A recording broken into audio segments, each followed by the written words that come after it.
평소에 익숙한 대로 사사기 20장 1절에서 7절, 46절에서 48절입니다. 예배가 진행 중인데 언급을 안 할 수가 없네. 우리 교회 청년들 대표 기도를 왜 이렇게 잘하는지 깜짝 놀랐습니다. 기도를 너무 잘해가지고 기도가 다들 상투적이지 않고 너무 창의적으로 자기만의 언어로 잘하는 것 같아서 너무 기쁘고 감동적이었습니다. 말씀 같이 교독하고 함께합니다. 이스라엘 사람들이 다 나와서 무리가 모였다. 산에서부터 브엘세바와 길르앗 땅까지 하나같이 여호와께로 미스바로 왔다. 온 백성 곧 이스라엘 모든 지파의 지도자들이 하나님의 백성으로 모인 무리 가운데 자리 잡고 섰다. 칼로 무장한 보병이 40만 명이었다. 베냐민 사람들은 이스라엘 사람들이 미스바로 올라갔다는 소식을 들었다. 이스라엘 사람들이 말했다. 이런 나쁜 일이 어떻게 일어났는지 말해보시오. 목숨을 잃은 여자의 남편인 레위 사람이 대답했다. 베냐민의 기브아로 제가 저의 다른 아내를 데리고 묵으러 갔습니다. 그런데 기브아의 주인들이 일어나서 저 때문에 제가 있던 집을 밤에 에워쌌습니다. 저를 죽이려 했던 것입니다. 그러다가 그들이 저의 다른 아내를 욕보였고 그가 죽었습니다. 저는 제 다른 아내의 죽음을 붙잡고 토막내어 이스라엘이 나누어 받은 온 지역에 보냈습니다. 그들이 이스라엘에서 지저분하고도 어처구니 없는 짓을 저질렀기 때문입니다. 여기 계신 여러분은 모두 이스라엘 사람들입니다. 이 자리에서 말씀들을 나누시고 의논해 주십시오. 그날 베냐민 가운데서 쓰러진 사람들은 모두 2만 5천 명인데 칼로 무장한 사람들이었다. 이들은 모두 용사였다. 광야의 림몬 바위로 달아난 사람들은 600명이었다. 그들은 림몬 바위에서 4개월 동안 살았다. 이스라엘 사람들은 베냐민 사람들에게 돌아와서 도시에서 사람이든 집 짐승이든 마주치는 족족 날카로운 칼로 쳐주겠다. 또한 여러 도시도 마주치는 족족 불태워 버렸다. 아멘. 교회학교나 청년부를 담당할 때에는 1년에 가장 중요한 행사가 있습니다. 여름 수련회입니다. 수양관이나 기도원을 불려서 보통 2박 3일 진행을 하죠. 길게는 3박 4일 합니다. 그 여름 수련회 가운데에서도 가장 중요한 시간은 무엇일까요? 부흥집회, 저녁 집회 시간입니다. 한 3시간 전후로 기도회를 진행을 하죠. 짧으면은 3시간 전후고 과거에는 정말 한 번 집회하면 4시간도 했었고 5시간도 했습니다. 요즘도 간혹 그런 교회들이 있기는 합니다. 그러니까 말씀과 기도와 찬양만으로 3시간을 열정적으로 하나님께 드리는데 설교 시간과 찬양 시간을 빼더라도 그냥 순전하게 기도하는 시간만 1시간 반, 2시간이지 않습니까? 저도 부흥회에 가서 뜨겁게 기도하다가 성령의 불을 체험했었습니다. 잊을 수 없는 시간이죠. 평소 그렇게 해본 적이 없기 때문에 우리들 입장에서 수련회의 저녁 집회는 그냥 특별한 사건입니다. 정말 이번 수련회 저녁 집회 때 내가 끝장 봐야겠다. 영적으로 폭발적으로 내가 정말 성장하던가 엄청나고 획기적인 변화를 한번 경험하던가 그런 놀라운 은혜를 기대하면서 기도하면서 갑니다. 실제로 그런 은혜를 많이 주십니다. 그러나 우리가 신앙생활을 생각했었을 때 평생이지 않습니까? 20대, 30대, 40대, 50대, 60대, 70대, 80대, 90대까지 손 들고 찬양하는 것도 여러분들 7, 80대면 안 돼요. 앉아서 해야 됩니다. 엇박자로 찬양하는 모던 월십 여러분들 그때 되면 안 됩니다. 찬송가 좋아지게 됩니다. 정박자 찬양으로 돌아오게 됩니다. 왜 나이 들수록 트로트 좋아합니까? 정박자거든요. 신앙생활의 과정은 한순간에 끝장낼 수 있는 것이 아니라 길어요. 아주 많이 깁니다. 그렇게 감동적이고 극적이었던 엄청난 각오가 필요했던 저녁 집회가 끝나고 집에 돌아와서 여러분들은 그냥 아무런 각오도 없이 한 번에 영화 한 편으로 3시간 때울 수도 있습니다. 우리의 일상으로 돌아오는 거죠. 어쩌다 한 번의 경험으로 내가 신앙적인가? 내가 영적으로 성숙한 것인가? 그렇게 감동적이었던 내 모습이 평소에도 그대로 진행되는 나의 모습인가? 드라마 시즌 한 번 보면 몇 시간입니까? 15시간, 20시간. 짧은 거 한 5시간에서 10시간이죠. 우리 드라마 볼 때 각오 필요 없습니다. 몇 달간의 기도 준비 필요 없습니다. 쉽게 접근할 수 있습니다. 그러다가 이제 제가 교회학교와 청년부 사역을 한 13년 하고 장년부 사역으로 넘어왔는데 열정적일 때는 우리가 특별한 줄 알고 기성세대들의 보이지도 않고 드러나지도 않는 그 사람들의 신앙 습관에 대해서는 평가할 일이 없었잖아요. 근데 작년 사역으로 넘어와서 보니까 그냥 연례 행사도 아니고 특별한 각오도 필요 없고 뭐 자랑하는 것도 아니고 신앙의 어떤 영웅담을 이야기하는 것도 아니고 수십 년 동안 새벽 제단을 쌓는 분들이 교회에는 10% 이상은 있다라는 것을 알게 되었습니다. 매일매일 그냥 그렇게 하는 겁니다. 수련회도 아닙니다. 그거는 뭐 각오도 필요 없습니다. 그 중에 몇몇 분들은 금요일만이 아니라 평일날 밤이 되면 교회에 모여서 철야기도 심야기도를 합니다. 평일날. 그러니까 월화수목 금말이에요. 일주일에 5일 이상을 말이에요. 그렇게 교회 와서 철야기도를 하고 주무시고 새벽기도까지 드리고 난 다음에 집으로 가시는 또 몇몇 분들이 계시다는 것도 알게 됐는데 그런 생활을 각오하고 한 달, 수십 년 동안 깜짝 놀랐습니다.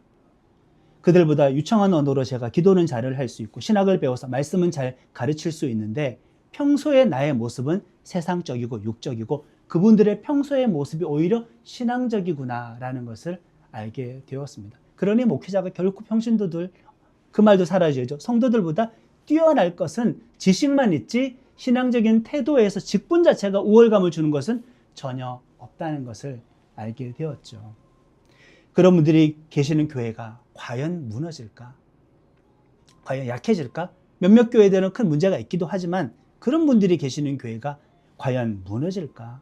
오히려 그런 영적인 유산이 없는 교회들이, 그런 단체들이 충동적으로 세워졌다가 유행 따라 세워졌다가 쉽게 사라지는 것은 볼 수가 있죠. 기존의 정통교회가 5년 안에 문 닫는 비율이 더 크겠습니까? 우리와 같은 개척교회와 어떤 작은 단체가 5년 안에 문 닫는 비율이 높겠습니까? 안타깝게도 제 입으로 이런 말을 합니다. 오히려 개척교회와 단체들이, 신생단체들이 5년 안에 문 닫는 비율이 훨씬 높기도 합니다. 이 차이는 왜 벌어지는 걸까?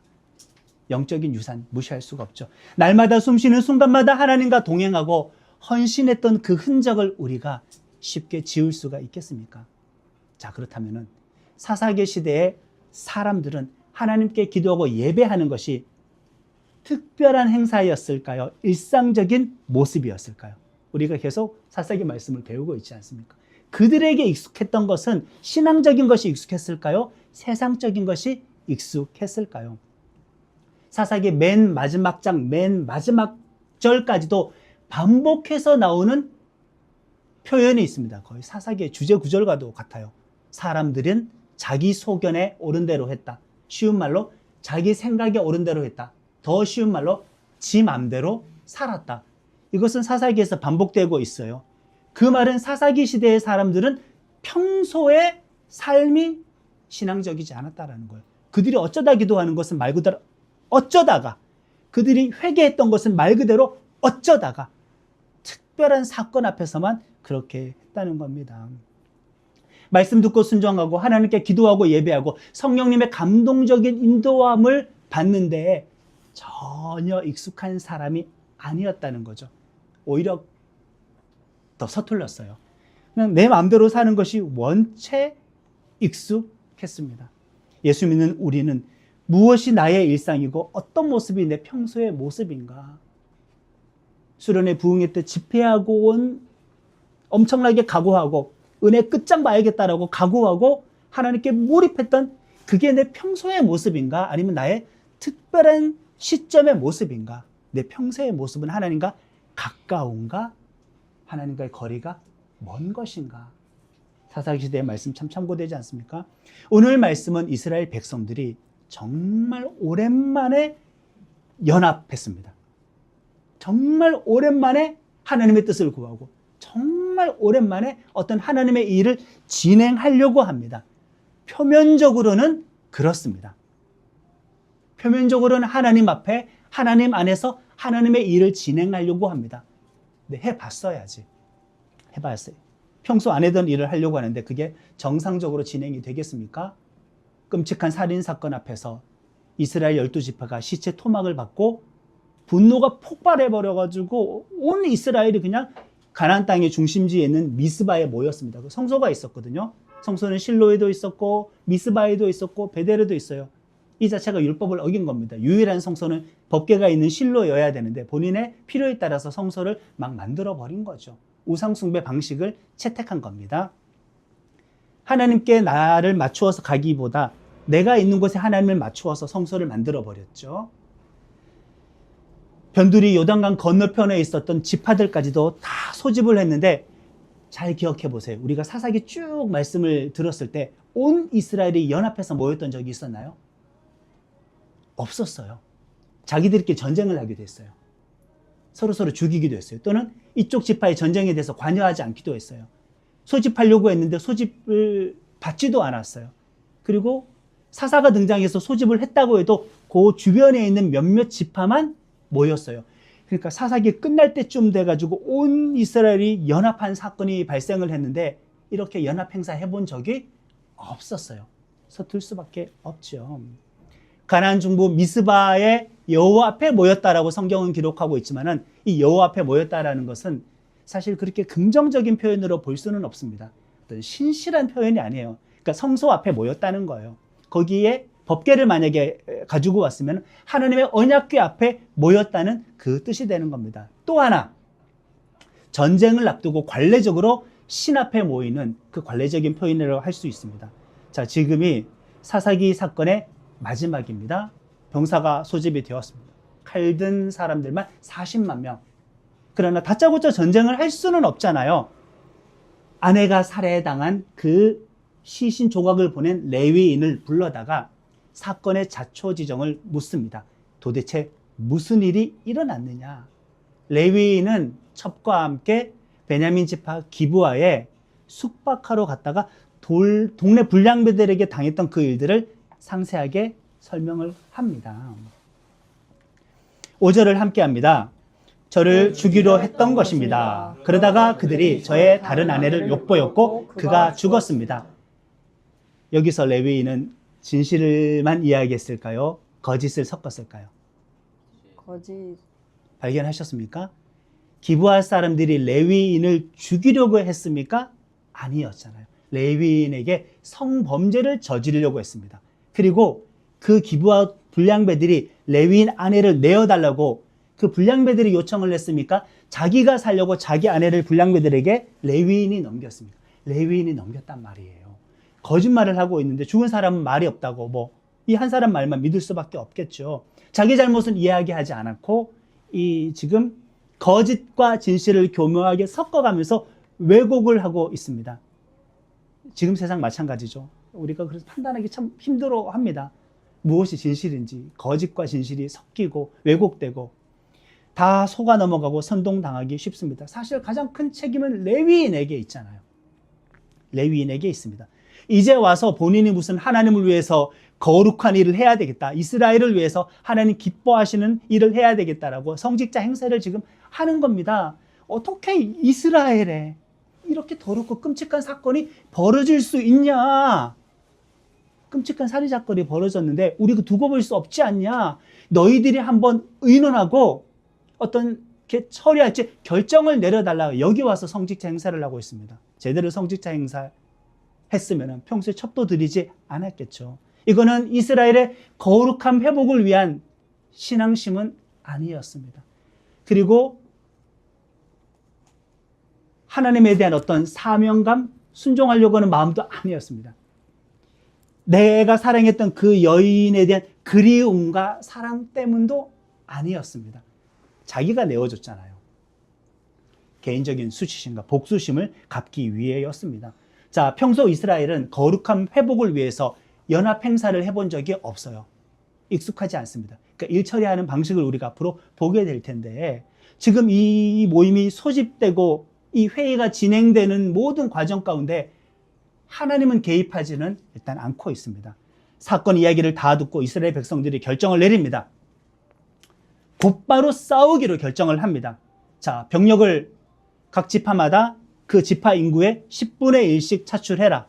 군량미도 준비해서 우리 다시 모이자라고 곧바로 그냥 전쟁을 하기로 결정을 하는데 우리 백제 형제님 여기에서 일처리 사건에 어떤 문제점이 있습니까? 지금 사건 경위 조사를 하고 바로 전쟁 준비 돌입했습니다. 어떤 문제가 있을까요? 하나님한테 안 물어봤죠. 구약에서 모든 전쟁은 오늘의 전쟁 개념이 아니라 하나님의 뜻을 대행하는 개념이기 때문에 거룩한 전쟁이라는 단어를 붙이는데, 그 말은 모든 전쟁은 본인의 욕망 따라 진행해서도 안 되고 하나님께 물어봐야 되는 겁니다. 우리 인생의 모든 사건을 헤쳐나갈 때, 어떤 일들을 결정할 때 하나님께 기도해야 된다는 거죠. 묻지 않고 모이고 회의하고 결정하고 구체적인 방법까지 다 의논을 일단 해버렸습니다. 뭐 전혀 이상하지 않습니다. 그것이 그들의 평소의 삶의 방식이었기 때문입니다. 삶에서 기도가 빠지고 하나님의 뜻을 묻는 말씀이 빠진 것이 익숙한 모습이었기 때문에 그냥 원래 하던 대로 일 진행을 그냥 한 겁니다. 또 여기에 문제점이 있습니다. 이스라엘에서 율법에 근거해서 재판을 하려면은 증인이 몇 명이 필요합니까? 2명이 필요합니다. 근데 여기 증인 누구? 레위 사람 1명. 1명만 등장했죠. 정작 레위 사람이 그 율법의 말씀을 가르치는데 본인 스스로도 1명이 증언해가지고 내전을 지금 진행해야 되는 것에 문제를 지금 깨닫지도 못했고, 거기에 모여있는 온 이스라엘 사람들조차도 1명의 증인만 듣고 사건을 이렇게 지금 진행하려고 하는데 아무도 문제 제기하지 않았다라는 거예요. 그러니까 이 레위인 평소에 이런 식으로 율법대로 재판해 본 적은 없었다라는 겁니다. 습관이 그냥 나오는 거지요. 자, 이스라엘 온 지파가 베냐민 지파에게 살 수 있는 기회를 줍니다. 베냐민 지파 여러 성읍에 사람들을 보내어서 기브아 성에 있었던 그 끔찍한 성범죄 살인 사건에 대한 전말을 다 알려주고, 너희들이 기브아로 가서 그 불량배들을 체포해다가 내어줘. 그러니까 회개하고 죄를 도려낼 수 있는 기회를 일단 준 겁니다. 사실 이거 누가 들어도 끔찍하고 잔인한 성범죄잖아요. 아무리 같은 지파라고 해도 이거는 내가, 우리 요즘 말로 쉴드 쳐질 수가 없잖아요. 내 편이었어도 분개할 수밖에 없는 끔찍한 사건이지 않습니까?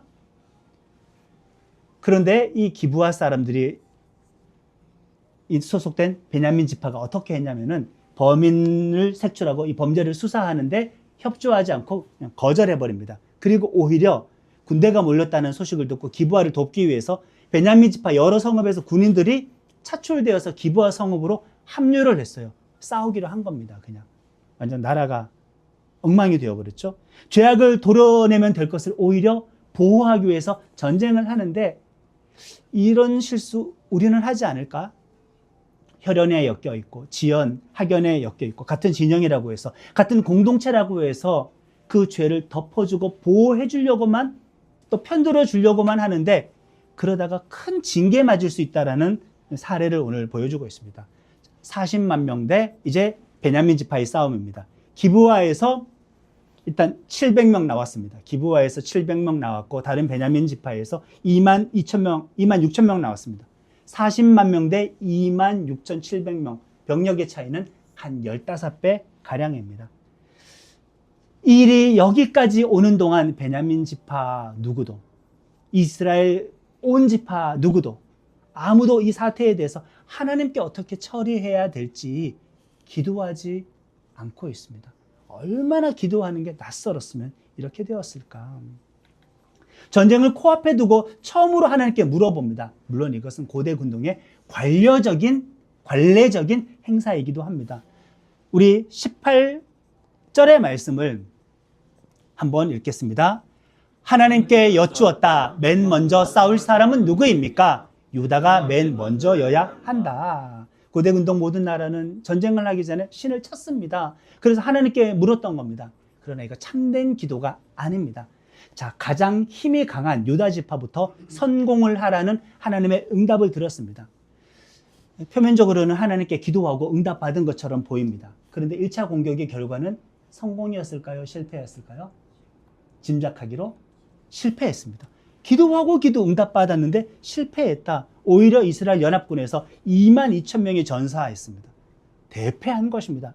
무슨 의미일까? 두 가지 의미가 있겠죠. 이 기도가 정상적이지는 않았다.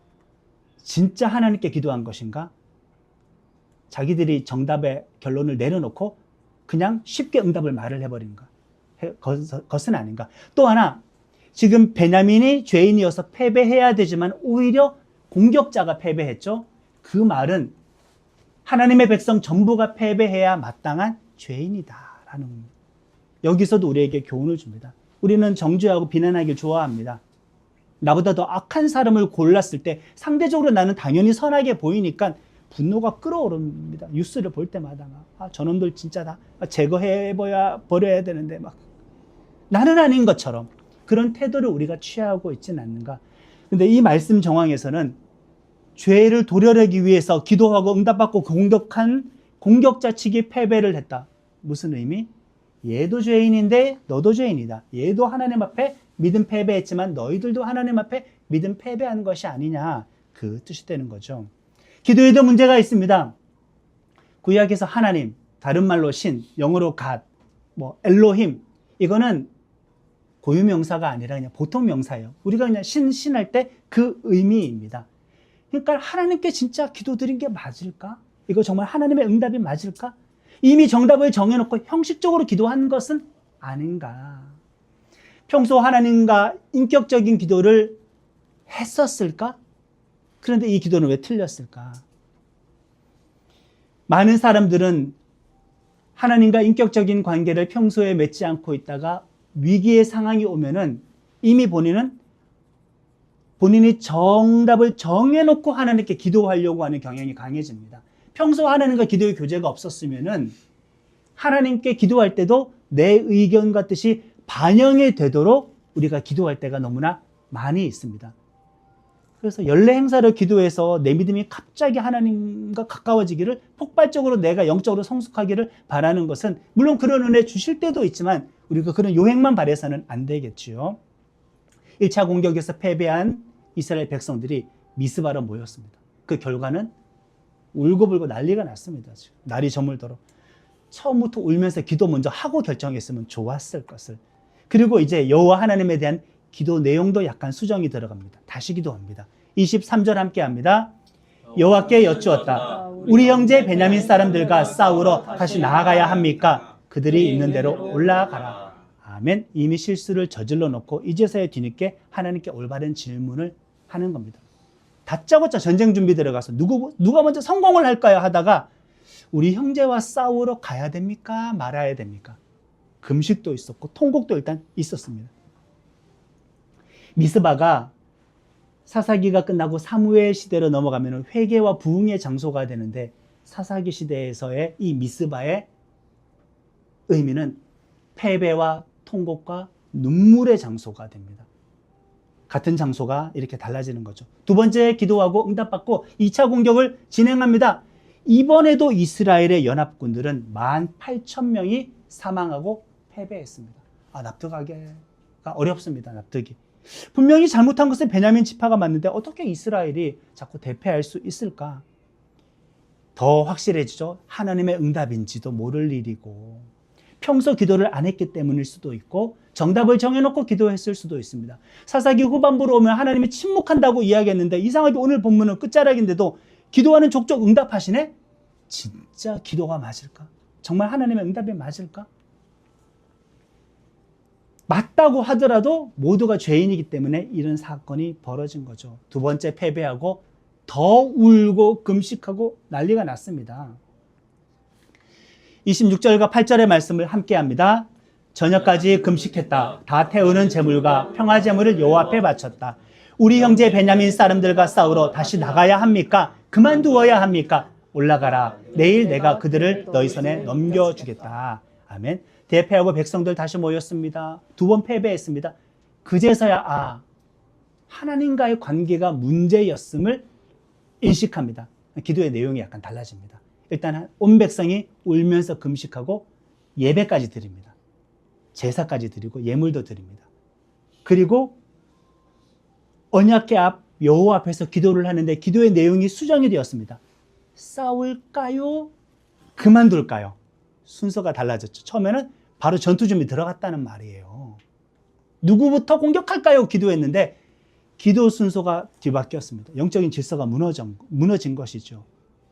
여러분들의 기도 순서, 우리의 기도 순서는 올바를까? 다짜고짜 내 정답을 정해놓고 그것을 하나님께 강요해서 응답해달라고 하는 방식을 쓰지는 않을까? 이것이 하나님의 뜻일까요? 아닐까요?를 진지하게 고민하는 기도에 더 많이 우리가 할애해야 되는 것은 아닐까요? 먼저 통곡했어야지.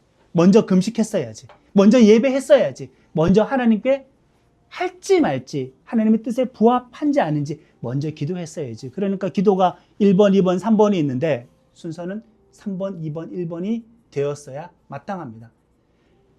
이게 이들에게는 특별한 일은 아닙니다. 왜? 평소에 그렇게 살아왔으니까. 이스라엘 백성 전체가 평소 익숙한 대로 자기 생각에 옳은 대로 자기 소견에 옳은 대로 살아왔으니 모든 사건 진행이 그냥 엉망이 되어 버렸습니다. 두 번째 통곡하고 금식하고 예배를 드리고 3차 공격을 진행하는데 이번에는 성공합니다. 매복과 유인 작전을 써서 많은 성 밖으로 나온 그 베냐민 지파들을 몰살해 버렸습니다. 그때 성이 비었잖아요. 후군이 성을 습격해서 기브아 성을 그냥 쑥대밭으로 만들어 버렸습니다. 여기서 끝냈느냐? 지원군까지 보냈단 말이에요. 이건 기브아만의 문제가 아니에요. 지원군을 보내었던 다른 베냐민 여러 성읍까지 공격을 했는데 이방인들에게 행했던 것 이상으로 끔찍하게 보복합니다. 남녀노소 다 죽여버립니다. 짐승과 가축까지도 전리품으로 취하지 못하고 다 죽여버립니다. 거의 최상의 처벌입니다. 하나님의 엄중한 심판이었습니다. 죄를 옹호하고 보호하려고 하다가 더 큰 심판의 결과를 맞이하게 되었습니다. 지금 하나님의 백성 12지파 가운데 한 지파가 거의 소멸할 단계에 이르렀습니다. 겨우 600명 정도가 광야 산지로 도망쳐 숨어 버렸습니다. 대부분의 시간을 나의 생각을 무장하는 데 쓰다가 갑자기 하나님의 인도하심을 구하려고 하지는 않으십니까? 그러면 내 뜻이 나오겠습니까? 하나님의 뜻이 나오겠습니까? 우리는 평소에 익숙한 대로 삽니다.